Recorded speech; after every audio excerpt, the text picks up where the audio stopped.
अस्सलाम वालेकुम रहमतुल्लाहि व बरकातहू। आप यूट्यूब चैनल देख रहे हैं, मैं खुरम खुर्शीद हूँ। हम एक ऐसी सोसाइटी में रहते हैं, हमारे बच्चे को ना यानी बच्चा जैसे दुनिया में आता है, एक तो हमारा ज़हन बन जाता है हमने इस बच्चे को क्या बनाना है। ये इंजीनियर बनेगा, डॉक्टर बनेगा, पुलिस में जाएगा, फौज में जाएगा, कारोबारी बनेगा। सही है, कोई बात नहीं, डजेंट मैटर नहीं करता।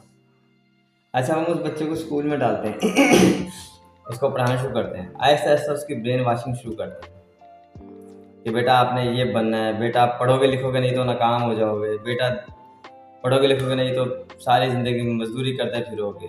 यानी कि ऐन मुमकिन है वो अनपढ़ होकर अच्छा बिजनेसमैन बन जाए, लेकिन हम कुछ ऐसे ही करते हैं। और अगर बिजनेस फैमिली से है तो हमारा रुझान थोड़ा कारोबारी होता है, फिर हम उसको वक्त के साथ साथ लेकर चलते हैं। इवन तो मैंने ऐसी फैमिलीज देखी हैं, बल्कि यूँ कह लें कि ऐसी कास्ट भी देखी है जो बच्चे को छोटे से को लेकर साथ साथ चलते हैं खरीदारी करने के लिए कि बेटा आपको पता हो कि खरीदारी कैसे करनी है, दुकानदार से पैसे कैसे तुड़वाने हैं। डॉक्टर है तो समझो उसके बच्चे घर में ही डॉक्टर बनते जा रहे हैं।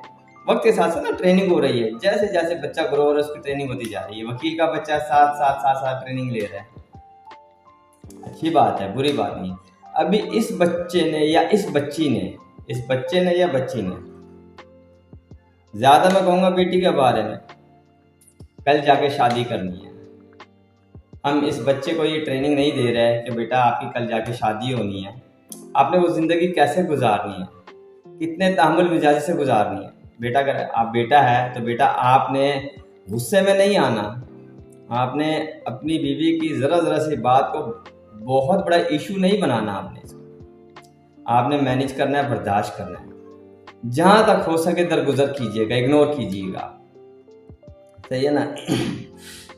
तो आपने इस चीज़ को बहुत बड़ा मसला बना के झगड़ा नहीं खड़ा करना, और उस रिश्ते को आपने लेकर चलना है। जहन में ये बात बिठा लेनी कि आपने ये रिश्ता आपकी मौत पे ख़त्म होना चाहिए, उससे पहले ख़त्म नहीं होना चाहिए। इख्तलाफ राय मौजूद है बेटा, आप यकीन जाने हज़रत एक सिचुएशन ऐसी है कि हज़रत अबू बकर और हज़रत उमर में भी इख्तलाफ हो गया, हज़रत सल्लल्लाहु अलैहि वसल्लम का विसाल हो गया। हज़रत सल्लल्लाहु अलैहि वसल्लम अपनी ज़माने में अपनी ज़िंदगी में ना कुछ दस्ते जहाद के लिए भेज चुके थे, तो हज़रत उमर ने कहा, बाकी सब सहाबा कराम ने कहा वो बुला लें कि हालात मुसलमानों के ख़राब हैं। तो हज़रत अबू बकर सिद्दीक़ ने कहा मैं नहीं बुलाऊंगा, मेरे जिस्म के टुकड़े टुकड़े करके और भेड़ियों के आगे डाल दो, मैं तब भी नहीं बुलाऊंगा। फिर जब हज़रत उमर ने भी जोर दिया तो हज़रत अबू बकर सिद्दीक़ रज़ियल्लाहु ताला ने कहा, उमर मुझे तुझसे उम्मीद नहीं थी कि तू भी ऐसे ही करेगा, तो मैं नहीं बुलाऊंगा वापस, मुझे खिलाफत से हटा दो, मेरे गोश्त के टुकड़े टुकड़े भेड़ करके भेड़ियों को डाल दो। यानी कि बताने का मकसद इख्तलाफ के राय मौजूद है, मियाँ बीवी में भी होगा। सही है ना। अब यहाँ पे आला ज़र्फ़ी क्या है, देखिए यहाँ पे मैं कहूँगा आला ज़र्फ़ी ये है कि एक तो बीवी को चाहिए कि वो मियाँ से कोऑपरेट करे, मैनेज करे। डेफिनेटली मर्द ज़्यादा प्रैक्टिकल होता है, ज़्यादा बाशऊर होता है सही है ना, ज़्यादा समझदारी से काम ले सकता है, ज़्यादा ठंडे मिजाज का होता है एज़ कम्पेयर टू औरत। सही है ना। मैं अमूमन देखता हूँ मियाँ बीवी में लड़ाई हुई, मियाँ का हाथ उठ जाता है, अमूमन कहानी आम है। यकीन जाने मैं दावे से कह सकता हूँ more than 70 to 80% plus cases में अगर औरत अपनी ज़बान को काबू में कर ले और गुस्सा ना करे और बोलना छोड़ दे तो मर्द का हाथ नहीं उठ सकता। एनीवे खैर, अब हम ये ट्रेनिंग अपने बेटे को नहीं दे रहे हैं कि बेटा आपने तहम्मुल मिजाज से काम लेना, बिल्कुल भी नहीं दे रहे। और वहाँ पे बेटी आ गई, हम बेटी को ज़रा ये ट्रेनिंग नहीं दे रहे, ब्रेन वॉशिंग उसकी नहीं करे, उसको ज़रा नहीं समझा रहे कि बेटी आपने अगले घर में जाना है। 16-17 साल 14-15 साल की उम्र में हमें ये ट्रेनिंग बच्चे को देनी शुरू कर देनी चाहिए। वो माशाल्लाह इनफ मैच्योर हो चुका होता है। सही है ना।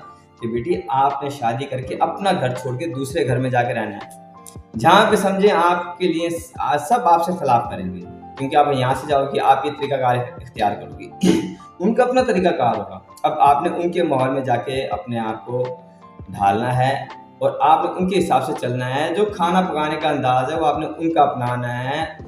उस घर में खाने का टेस्ट वो पसंद किया जाता है जो उस घर में होता है, उस घर में रहन सहन का टेस्ट वो पसंद किया जाता है जो उस घर का रिवाज है। सही है ना। तो आपने थोड़ा अपने आप को मैनेज करना है, जिद नहीं बनानी, बहस नहीं करनी इस मामले में। सही है ना। लेकिन हम ये बात बिल्कुल नहीं सिखाते, हमारा ज़रा कोई तवज्जो नहीं होती इस बात पे कि हमारी बेटी है तो हम इसको थोड़ा सा खाना पकाना सिखाएं, थोड़ा घरदारी सिखाएं, थोड़ा इसको ससुराल में जाकर ज़िंदगी गुजारना सिखाएं। बिल्कुल भी कोई जोर नहीं है, बस हमारा जोर इस बात पे होता है कि हमारी बच्ची अच्छी और इंडिपेंडेंट होकर जाए, ताकि ज़्यादा वो मर्द पे प्रेशर डाले, सालों प्रेशर डाले और ना बात बने तो जाएगी रिश्ता खत्म। वो किसी के नीचे दब के ना रहे। क्या मियाँ के नीचे, मियाँ की फरमाबरदारी में रहना क्या दब के रहना है? खुद सोचें, सवाल अपने आप से करें कि क्या मियाँ की फरमाबरदारी में मियाँ के आगे खामोश हो जाना और मियाँ की मान के चलना, इसको दब के रहना कहते हैं? क्या इस्लाम कहता है? मैंने मुतअद्दिद बार ये सुना कि अल्लाह पाक ने फरमाया, अल्लाह के नबी ने फरमाया कि मर्द के जिस्म पे छाले हों, उसमें पस पड़ चुकी हो और औरत उनको चाट चाट के साफ करे, तब भी उसने अपने मियाँ का हक अदा नहीं किया। कभी कभी मेरी मिस्सी से बहस होती है ना, मैं उससे कहता हूँ यार आप लोगों की रोज़ी कमाने के लिए ना मैं उस टॉयलेट में भी जाता हूँ कभी कभी, जब बाहर होता हूँ घर से, जिस टॉयलेट में जाने को भी दिल नहीं चाहता। आप लोग तो घर बैठ के शिकायत कर देते हो सही है ना, कि ये नहीं है वो नहीं है। तो एग्जैक्ट ये मर्द, वाकई ये मर्द कितना खपता है, कितना थकता है दुनिया में निकलता है, तो आप लोग तसव्वुर भी नहीं कर सकते ठीक है ना। हमें अपनी बेटियों को और बेटों को दोनों को ही ये तरबियत शुरू से ही देनी चाहिए, 15-16 साल की उम्र में देनी शुरू कर देनी चाहिए, ताकि उनका जहन बनता रहे और घर उजड़ने से बच जाएं।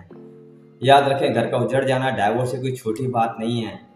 हम आज के सोसाइटी में जिसको समझे कुछ नहीं जाता, सातों आसमान हिल जाते हैं, सातों आसमान हिल जाते हैं, ठीक है ना। तो कोशिश करें अपने बच्चों को तरबियत दें। मैं अपने बच्चों की अभी से तरबियत करूँ, अपनी बेटी की अभी से तरबियत करूँ। बेटा हो सकता है आपकी बहस मैं तो बर्दाश्त कर लूँ, आपके आर्गुमेंट्स मैं तो सुन लूँ, आने वाले वक्त में नहीं सुने जाएंगे। अपने बेटे को कहता हूँ बेटा आपने दरगुजर से काम लेना है, जब आपकी शादी होगी आपने कोशिश करना है मैनेज करना है, गुस्सा नहीं करना बीवी पे, दरगुजर से खामोश से काम लेना, और अगर घर से बाहर चले जाएं फॉर द टाइम बीइंग, ताकि वो सिचुएशन ख़त्म हो जाए। बहुत ज़रूरी है, सही है ना यार। और मैं एक बात बता दूं फिर कि मियाँ से दब के रहना या मियाँ की फरमाबरदारी में रहना या मियाँ के आगे खामोश हो जाना, इसको अंडर प्रेशर होकर रहना नहीं कहते, सही है ना। यही तो वो दब के रहना या खामोश हो जाना या अंडर प्रेशर रहना, यही तो वो चीज़ है जिसके बारे में अल्लाह पाक ने फरमाया, अल्लाह के नबी ने फरमाया कि औरत मर्द की फरमाबरदारी के साथ सिर्फ फ़राइज़ुल्लाह पूरे कर ले और जन्नत में चली जाए। लेकिन हमें समझ नहीं आती। अल्लाह में हिदायत की तौफीक दे। बस हमारा ज़ोर इस बात पे है कि हमारी बेटी खुद मुख्तार होकर जाए, किसी की सुने ना। अल्लाह में हिदायत दे। फॉरवर्ड ज़रूर कीजिएगा, दुआओं में याद रखिएगा। फ़ी अमान अल्लाह।